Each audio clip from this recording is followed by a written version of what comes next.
आपको करना पड़ेगा। त्यावेळेस तुम्ही केवळ जगणार नाही तर तुमच्या जीवनाला काहीतरी उद्देश असेल। उस समय सिर्फ आप जिएंगे नहीं, आपके जीवन का कोई उद्देश्य भी होगा। कारण केवळ जगणं महत्त्वाचं नाही, क्योंकि सिर्फ जीना जरूरी नहीं है। मनुष्यानं 969 वर्ष जगला। मनुष्य ने 969 साल आणि जिया। बायबल लिहितं तो मरून गेला।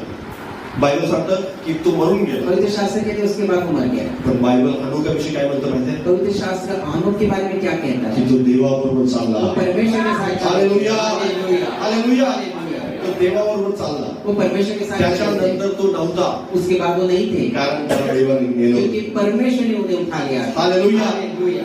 देवाबरोबर चालणारा मनुष्य अशा प्रकारे एका विशेष उद्देशाने चालत असतो। परमेश्वर के साथ चलने वाला इंसान ऐसे विशेष उद्देश्य के साथ चलता म्हणून है। केवळ जगणं महत्त्वाचं नाही, इससे सिर्फ जीना जरूरी तर नहीं। देवाबरोबर आजच आरंभ करा की प्रभूजी मी केवळ जगणार नाही, इसे आगे शुरुआत करके प्रभु मैं सिर्फ जीऊंगा नहीं। माझ्या जीवनाला काहीतरी उद्देश मेरे आहे। जीवन का कुछ न कुछ या कामासाठी मी पृथ्वीवर आहे, जिस कार्य के लिए मैं यहाँ पर हूँ, मी मरेपर्यंत ते पूर्ण होणारच। मर